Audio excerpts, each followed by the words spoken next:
नमस्कार दोस्तों, एस्ट्रो मनन में आपका स्वागत है। मैं अशोक अग्रवाल। आज आपके साथ मैं एक बड़ी इंपॉर्टेंट जुति जो ज्योतिष की होती है, चंद्र और केतु की जुति। जब चंद्र और केतु कुंडली में इकट्ठे हो रहे हों तो उस जुति का क्या प्रभाव होता है, इसे चंद्र ग्रहण भी कहते हैं। कि केतु जब चंद्र के साथ हो या राहु चंद्र के साथ हो तो ये एक चंद्र ग्रहण का भी समय होता है, यानी कि चंद्र ग्रसित है, चंद्र ग्रहण में लगा हुआ है। इसके विषय में जो कुछ हमारी विद्या कहती है, अध्ययन कहता है, वो तो मैं आपसे शेयर करूँगा ही। उसके साथ में कुछ अपनी पर्सनल जो रिसर्च है, जो इसमें मेरा अपना अनुभव है, वो भी आपके साथ जरूर शेयर करना चाहूँगा। लो शुरू करते हैं कि चंद्र युति का क्या प्रभाव होता है। सबसे पहले कारक देखेंगे कि ये जो ग्रह हैं किन किन चीज़ों के कारक हैं। चंद्र हमारे मन का कारक है, हमारी भावनाओं का कारक है, हमारा जो रक्त संचालन होता है, रक्त का कारक मंगल होता है। मगर जो खून दौड़ता है, खून की गति है जो, ये रक्त संचालन, ये चंद्र के अंदर आता है। जो हमारे पैसों का आवागमन है, पैसा आना जाना, रोज का जो सर्कुलेशन ऑफ मनी, ये भी हम चंद्र से देखते हैं। हम विद्या अपनी चंद्र से देखते हैं। वाटर, जल को भी चंद्रमा से देखते हैं। दूध दूध दूध को भी रिप्रेजेंट करता है ये माँ का कारक है, दादी का कारक है। और देवताओं में ये माँ पार्वती का कारक है। जो दुर्गा है, पार्वती और माँ दुर्गा एक ही बात है, मगर पार्वती शिव जी की पत्नी है, भगवान शंकर की, तो ये चंद्र को रिप्रेजेंट करती हैं, और जबकि दुर्गा बुध को रिप्रेजेंट करती हैं। ये थोड़ा सा एक भेद है, इसके बारे में आपको बताऊंगा। और जो केतु है, केतु हमारा भय, फियर, इल्यूजन, भ्रम, रीढ़, बैकबोन, जोड़, जॉइंट्स, हमारे जितने भी जॉइंट्स हैं, हमारा पुत्र, भतीजे, भांजे, हाथ पैर, और हमारा स्पिरिचुअल अध्यात्म की ओर रुचि और गूढ़ रहस्य जानने का जो विषय है, ये केतु के पास होते हैं। ज्योतिष विद्या को पढ़ना, क्योंकि ये भी एक बड़ा गूढ़ विज्ञान है, ये भी केतु अगर अच्छा हो तो आदमी अच्छा ज्योतिषी बन जाता है। ये तो इसकी, और जो नींबू और खटाई है, ये भी केतु की वस्तुएं हैं। जैसे दूध चंद्र की थी, तो नींबू और इमली वगैरह ये केतु को की चीज़ें मानी जाती हैं। 2 साल पहले मैं मॉस्को गया था, तो वहाँ पे मैंने इसका एक थोड़ा सा अपना अनुभव किया था। कि जैसे चंद्र, पार्वती भी, जैसे मैंने कहा माँ में भी पार्वती है, और केतु जो है अध्यात्म है। या इसका मतलब है चंद्र केतु युति में अगर पॉजिटिव हो तो व्यक्ति की जो माता है वो बहुत आध्यात्मिक होगी, व्रत उपवास करने वाली होगी।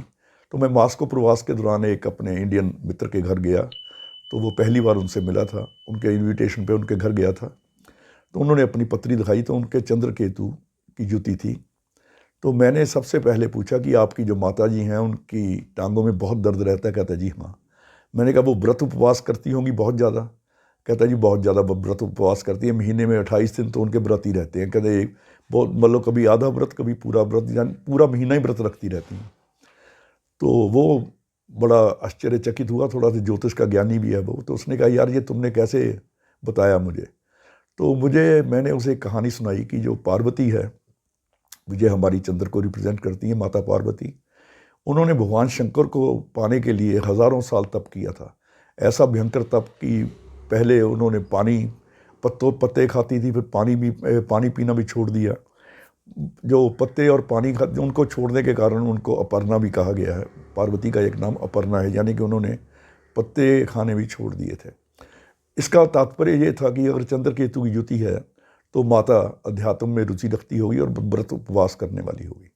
ये मैं अनुभव भी आपके साथ अपने शेयर करता रहूँगा, ताकि आप अगर ज्योतिष में रुचि रखते हैं, जब पढ़ते हैं, तो आप भी इन चीज़ों का ध्यान रखें। चंद्र केतु की यहाँ भी युति होगी, माँ को टांगों की तकलीफ, जोड़ों की तकलीफ अवश्य होगी। अवश्य का मतलब 99% केसेस को मैंने आप खुद अनुभव किया है और देखा है। और अगर इसी युति के समय अगर कुंडली में सूर्य अच्छा हो, मंगल अच्छा हो, बृहस्पति अच्छा हो, तो ये युति बहुत अच्छा फल देती है। तो इसमें कोई जो ऐसी परेशानियों वाली, ग्रहण वाली कोई बात नहीं रहती।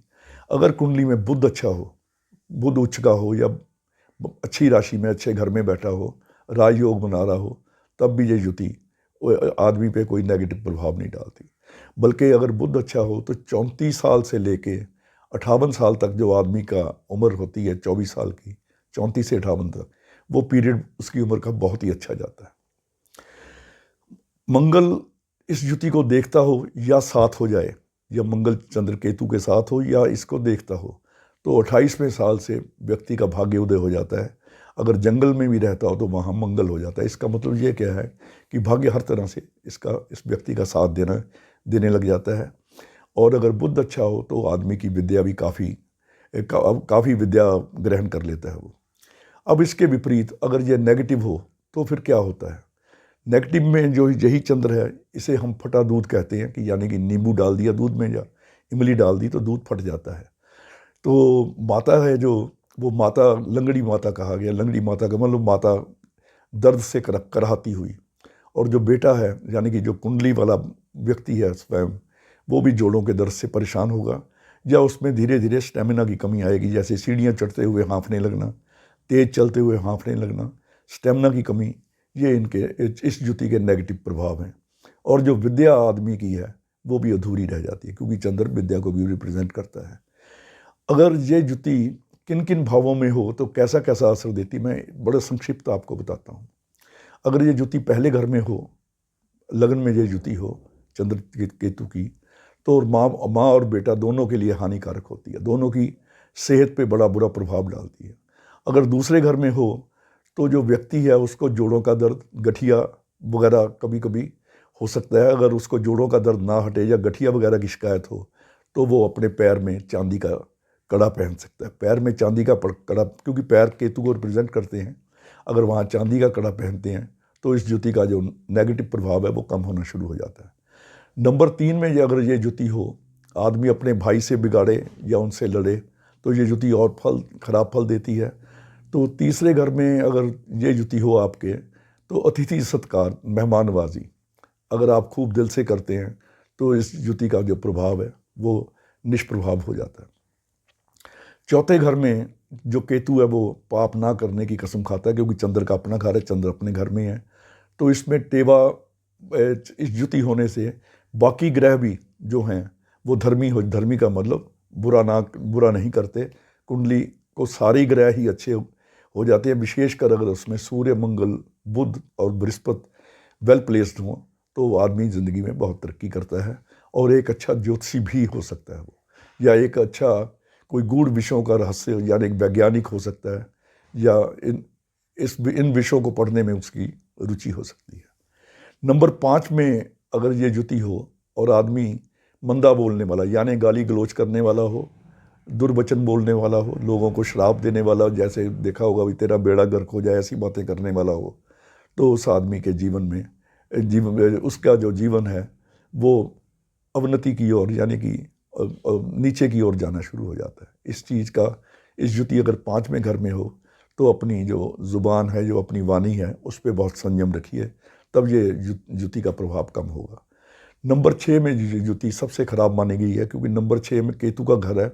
वहाँ अगर अकेला भी चंद्र हो तो वो माता की सेहत खराब कर देता है, मगर केतु अगर साथ में हो जाए तो माता को एंग्जाइटी की प्रॉब्लम हो सकती है, माता को दर्दों की प्रॉब्लम हो सकती है कि जिससे वो कराहती रहे।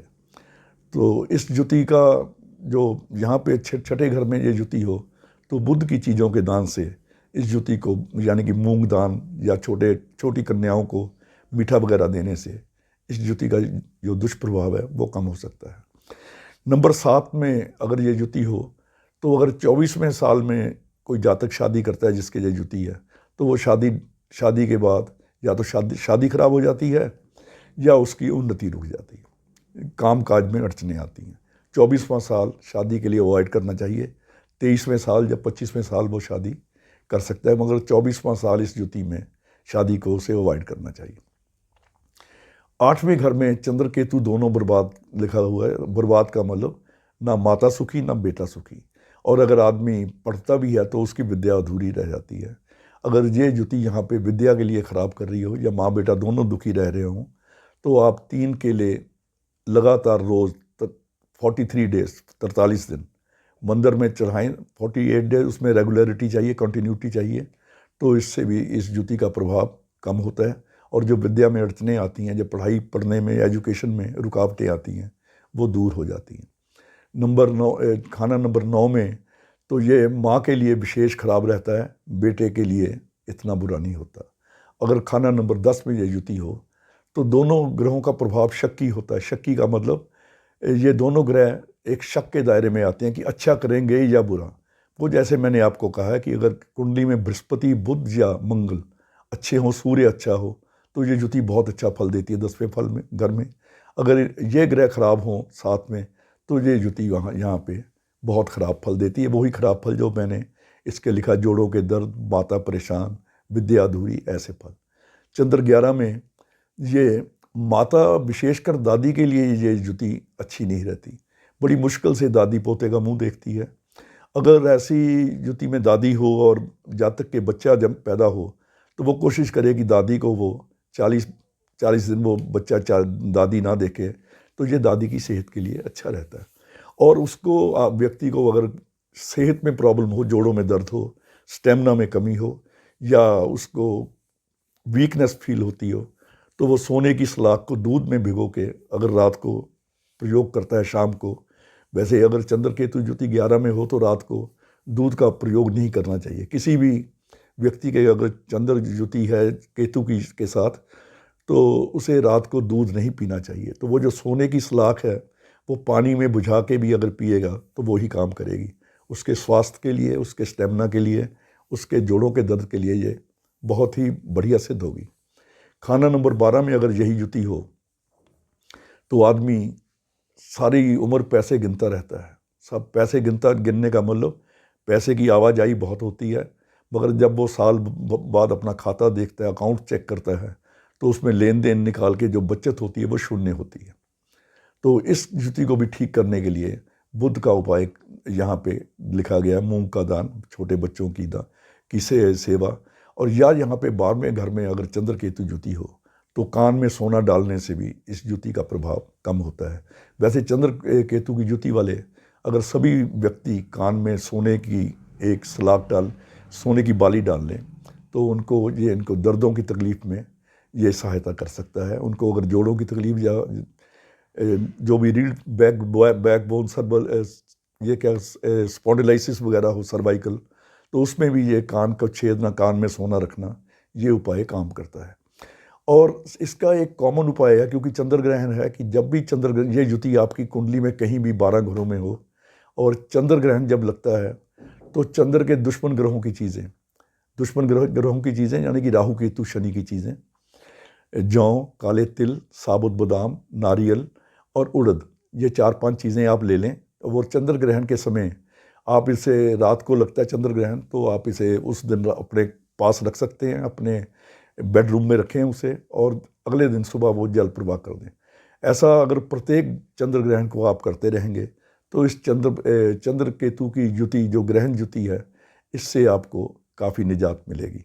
और आपके जो काम हैं, वो जो इस युति की वजह से अड़चने आती हैं, या आप भय की स्थिति में, भ्रम की स्थिति में रहते हैं, विद्या में कोई भी अड़चन पड़ती है, स्वास्थ्य में गिरावट आती है, माता को भी तकलीफ़ है, तो इस ग्रहण वाले उपाय को अगर आप लगातार करते रहें, हर प्रत्येक ग्रहण पे करें, तो आपको इसके जो नेगेटिव रिजल्ट्स हैं वो पॉजिटिविटी में बढ़ जाएंगे। तो आज के लिए इतना ही। अगले वीडियो में किसी और विषय के साथ आपके साथ उपस्थित हूँगा। ये जो विषय है चंद्र केतु का आज मैंने चुना है, ये मुझे ईमेल पे आप लोगों के व्यूअर्स के बहुत पत्र आ रहे थे या ईमेल भेज रहे थे कि चंद्र केतु की युति पे आप अपना अनुभव बताइए, वो मैंने आपके साथ शेयर किया। धन्यवाद, नमस्कार।